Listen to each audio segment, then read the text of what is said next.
कर्म बड़ा या भाग्य, एक प्रेरणादायक कहानी।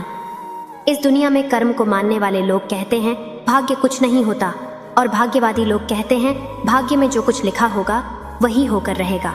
यानी इंसान कर्म और भाग्य इन दो बिंदुओं की धुरी पर घूमता रहता है और एक दिन इस जग को अलविदा कहकर चला जाता है। भाग्य और कर्म को अच्छे से समझने के लिए पुराणों में एक कहानी का उल्लेख मिलता है। कर्म बड़ा या भाग्य, तो आइए जानते हैं इस प्रेरणादायी कहानी के माध्यम से। एक बार देवर्षि नारद जी वैकुंठ धाम गए। वहां उन्होंने भगवान विष्णु को नमन किया।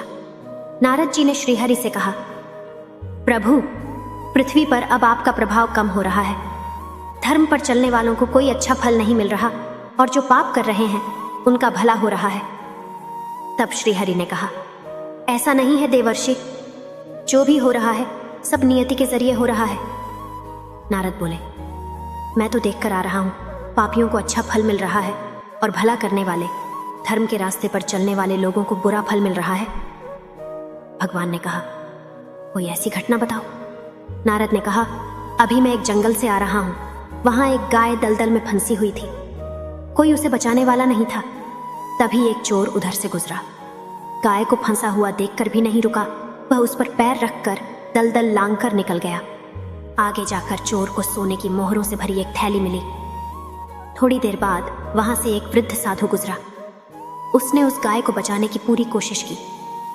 पूरे शरीर का जोर लगाकर उस गाय को बचा लिया, लेकिन मैंने देखा कि गाय को दलदल से निकालने के बाद वह साधु आगे गया तो एक गड्ढे में गिर गया।